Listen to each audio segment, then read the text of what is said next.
Hello, my name is Chris Black, and this was my project over schizophrenic disorder. Schizophrenic disorder is kind of interesting, as it kind of follows schizophrenia in this in the idea. The only difference really is a timetable, as you can kind of see here. And the next slide is when I do a comparison. What is it? Is basically all of the symptoms from schizophrenia besides not losing function of daily function, and then also it's less than a 6 months time in a timetable. So it's and significantly for 1 month to less than 6 months. So that significant means that like not if a 1 week it's happening during the month, it really needs to be about roughly about 3 weeks, about a significant portion of that. As you can kind of see here from the side by side, they're very similar.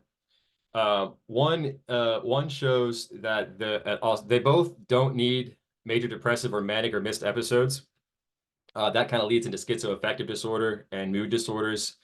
One does not require a decline in function, which is schizophrenic disorder, as long as you're still being able to go to school and work and still having these hallucinations.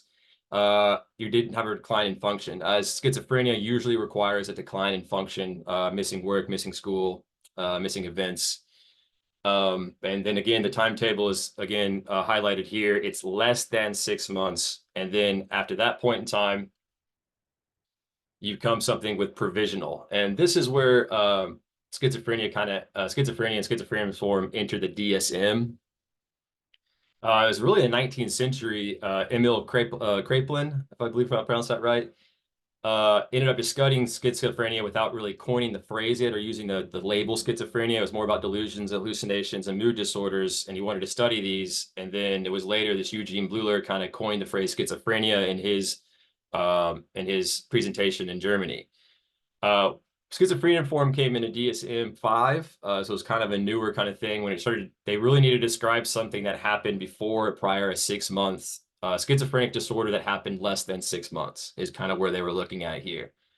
Um, and there's a few other ones that they list that are along the lines that do less than under 6 months, along with another mood disorder that if they don't persist longer than 6 months, then it's not considered schizoaffective disorder. Again, it's just not meeting that 6 month criteria.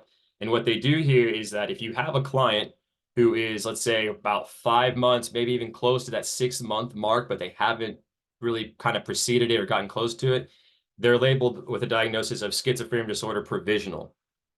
This means that they are right there in that window, but we don't know if they're going to move into schizophrenia full blown or if they're going to really start to go and show in remission underneath. Because we don't want to slap somebody with the diagnosis of schizophrenia, because that's one of the bigger ones that kind of a lot of people kind of have a know about, and in the job atmosphere and in society itself. And so giving the disorder provisional kind of limits the ability of just giving that sticker already. What we find here from Wong et al. Here, which I thought was really interesting, they did a 5-year study over schizophrenia and schizophrenic disorders. And what they kind of come out of here, found out is what they call a true schizophrenic disorder. This group really did not seem to really like or feel like the definition of schizophrenic disorder was correct or accurate, as most of the individuals who came in with schizophrenic disorder that they looked at were really just having their very first episodic event of schizophrenia. And there's another research study by Monet et al. That shows that 66% of individuals who come in and are diagnosed with schizophrenia disorder end up having schizophrenia. So as you can also, that's also kind of really shown here too, that Wong showed that of the 175 participants, only 13 of them actually had true schizophrenia disorder. The others ended up evolving into the schizophrenia or schizoaffective disorder. And so that's where they start to kind of figure out, it's like there's really a true line between this two, and it's not really just an umbrella or try. There needs to be some new language developed in the DSM for true schizophrenia disorder, and really not what they're calling as their first episodic event of schizophrenia. And that's where most people try to come in. They tell their counselor like, "Hey, I'm having hallucinations and delusions." Immediately, they're going to start looking at schizophrenia and schizophrenia disorder, and then schizophrenia disorder provisional. They did find out, though, that people with true schizophrenia disorder spend a lot less time in the hospitals, and they also have a higher level of functioning in the sense of other people who actually end up with full-fledged schizophrenia or schizoaffective disorder. Schizophrenia disorder seems to be ones that just go into remission, and it's not as detriment to like their overall life, the life structure. Next, we'll be looking at the multipath models of schizophrenia disorder. First, we have the biological. As most of us know, schizophrenia, if you don't, is really rooted a lot in the genetics. When talking about schizophrenia, usually a lot of family history kind of involved. More than likely, if your mother and father on both sides have schizophrenia, your chances are going to skyrocket up. If just on the mother's side or just on one side, again, chances are going to go up depending on, but it's really rooted in genetics. And there's one study that showed that more than 70 genes that they found out within the genome produce that or potentially have the chance of inflicting or producing schizophrenic episodes in an individual just from the genetic standpoint. They also showed areas in the brain volume reduction in certain areas of the amygdala, the hippocampus, temporal processing lobes, and orbital frontal regions. Now, the amygdala is your fear response and your emotions. Hippocampus is your memory, and then you have your processing being affected, and then you have your inhibitions of your frontal lobe inhibitions. When you kind of add all those together, you get a pretty good idea biologically and kind of physically makeup of the brain and how these symptoms can come about when you don't really have less control over your emotions, your inhibitions, and your processing all kind of start to get kind of lowered in some type of way. The psychological neuroscience path of this, delusions and hallucinations are a big thing. And hallucinations are not only visual. They can be auditory, they can be olfactory with your smell systems and anything like that. Any type of sensation at all is going to happen. So it doesn't have to just be strictly visual or auditory. You can be smelling things that just should be there. Dopamine was a very interesting one. They thought that increased levels of dopamine in the frontal lobe really is what caused the schizophrenic disorder, just they're really there. And then another individual came out and found it was actually the exact opposite. Is what it is actually it's decreased area transmissions from the prefrontal cortex. And so there's a big dispute between like how much dopamine, or it's not a dispute, it's basically kind of shown that dopamine does play a big effect in schizophrenic disorder and schizophrenia when it comes like that. Also, individuals will be allergia, they'll speak less, and then avolition and having a lack of motivation. This kind of reverts back to kind of catatonia or catatonic when you have those kind of symptoms with schizophrenia and schizophrenic disorder. It kind of leads into those things. I also put cannabis down here to kind of highlight drugs because cannabis, being a psychoactive, I'm not really quite sure if it's been proven, but it has the potential to increase psychotic events in individuals who have schizophrenia. Like, so if you have a genetic history of schizophrenia and you do cannabis or maybe LSD or psilocybin or any hardcore psychoactive drug, the chances of you propagating or bringing out that schizophrenic genome in that gene sense increases. So this is also why in new research, field research with LSD and psilocybin and even old ones, they screen out individuals who have schizophrenic history or psychotic disorders because they don't want that individual to end up becoming schizophrenic because of the introduction of a drug during a research trial, which I think is very smart of them to do and understanding, even though there hasn't really been proof of it, but it's the idea of just that there is some type of human correlation between psychedelics and then schizophrenia itself. Then also you have the sociocultural, the social perspectives here. Most individuals who suffer from schizophrenia are from lower class. Their families are from usually lower class. And this is actually usually because even individuals who are maybe a higher level or like a higher middle class, the costs that happens, the emotional drain and the psychological drain and the inability to get a job or certain job placements really starts to bring down your economic status in that sense. And so individuals who have schizophrenia are usually from that economic standard. They also found that most people who have schizophrenia have lower grade occupations. This also may be because schizophrenia is one of the ones that if you have this diagnosis, you're excluded from working in federal places, some state places, and then also from joining the military at any point in time. And usually a lot of lower income families, usually a lot of their out is the military in order to get out and get money and to get a job and stuff like that. And so that excludes them even from that type of profession.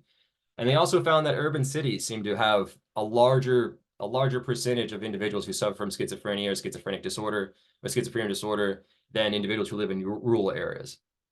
From a social perspective, malnutrition and food security and poverty kind of all kind of go in the same boat there, just because it's expensive. It's a long treatment process. You have to spend a lot of time in the treatment process and not out time working or doing things that could make you money. Your time management starts to reduce in time of how much you can make money, and everything starts to bring down. Also, these schizophrenia disorder and schizophrenia can cause you to, lose interest in maybe, overall eating habits and stuff like that because it causes just psychological changes overall in your lifestyle.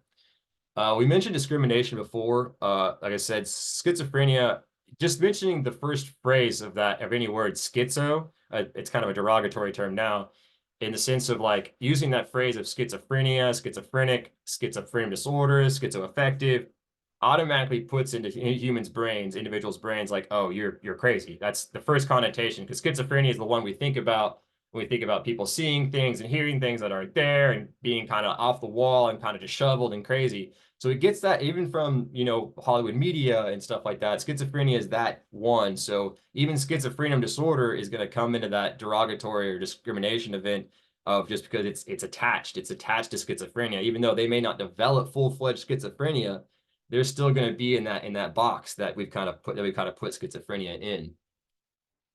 And then how to treat schizophrenia from evidence-based research. So we have a few here. A couple of them are, a lot of it's going to be with antipsychotic medication. That seems to be the big thing. And the other big thing is catching it early. As they'll use a lot of big phrases, first episode schizophrenia or schizophrenic disorder. That means that they came in with the first month or two, told their, clinician, I'm having psychotic events, hallucinations, illusions, and things like this. And this was a study that was run across 14 countries, and they found out that this pharmaceutical antipsychotic drug, amisulpride, seemed to do a lot beneficial comparative to even the one that they thought, olanzapine, that they thought did really well. But the use of amisulpride and clozapine actually seemed to be very effective. Again, I will reiterate, this is for first episode treatment. This isn't really for individuals who's gotten to the 6 months and it's past the 6 months. This is for trying to help it at an early stage. This one I like this study also because it kind of replicates the study we just kind of talked about. This also study showed in between 498 random unselected patients that amisulpride over haloperidol, olanzapine, and other antipsychotics, that amisulpride was about 20% increase in remission across the board over every single one of them. So this drug really seems to do very well in helping, like I said, first episode schizophrenic disorder. This one I thought was interesting. It's kind of an older study, but I thought even older, being 2006, I still thought that was still not really recent, but in the idea of electroconvulsive therapy or shock therapy, which I thought was outlawed. I thought was like in the 80s and the 60s and the 70s and 90s were outlawed, but I guess it was FDA outlawed, I think, and then by the 2020s, and then overturned, and now it's more of a state decision. Some states allow it, some states don't, and a lot of states have restrictions on child age. This was done in Japan, I believe, and they had 58 patients, and 7 of them showed first signs episode of schizophrenia. Again, a lot of the research that I showed is catching it early. It's really the big key. Anytime afterwards, a lot of this stuff seems to not necessarily work as well in putting it into remission or keeping an eye on it. And then after that, it's really about psychotherapy. Again, this one showed that ECT actually is more effective at something. It actually is not more effective, but is effective. And these patients, it showed an increase in their overall performance and overall quality of life. Which I thought was kind of interesting. They said in the study that it was without any adverse side effects. I think they said delirium was one of the main side effects, but only for a few hours after the procedure, which to me is still kind of detrimental that you're delirious after getting your brain shocked in for a few hours. Also, they kind of showed out the thing is that misdiagnosing schizophrenia, schizoaffective disorder, and schizophrenia disorder can lead to missed medications, and then also can just cascade event of different things. But they showed that ECT was good with schizoaffective and schizophrenia disorder and schizophrenia disorder. So Take that as you will. I doubt ECT is probably going to be used for anything like this anymore. But it was just interesting to see that even in 2006, there were still studies being represented for electroconvulsive therapy. In conclusion here, what we have is that schizophrenia disorder is just it's hard to kind of really describe because most schizophrenia disorder, as we discussed, is just early onset schizophrenia, about 66% of it. Um, for those, for those 34% or 30% that don't go into full-blown schizophrenia, schizophrenia disorder does go into remission and they showed in one study that 4 out of the 17 that were still there were still taking medication. So it's not say that it just goes away. They still take medication, they still have treatment options.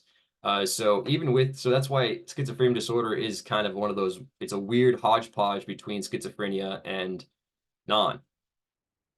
And then also we saw that ECT, even though highly controversial, does seem to work, and that this amisulpride really seems to work as a medication with treating first episode schizophrenic. So a lot of this is first episode. That's really where schizophrenia is just order it comes into, is first episode in between the 6 months. Now you may be asking yourself, well, what happens after the 6 months? Like, well, when you go into schizophrenia, there is one study that's not mentioned here that I want to bring up that showed that psychotherapy with counselors uh, allowing the client to cope in the sense of living with the disease and living with it and having and integrating the disease as a part of their life more than being two separate entities like schizophrenia than me, more bringing it together that you are together really kind of helps the quality of life of the individuals who suffer from schizophrenia. It just allows them to kind of cope along and kind of go along further with life. Um, but yeah, schizophrenia disorder was actually quite interesting. I had no idea it existed. Again, schizophrenia is definitely one of those psychotic conditions that I think humans studies are going to be going on for a long time because there's a lot there.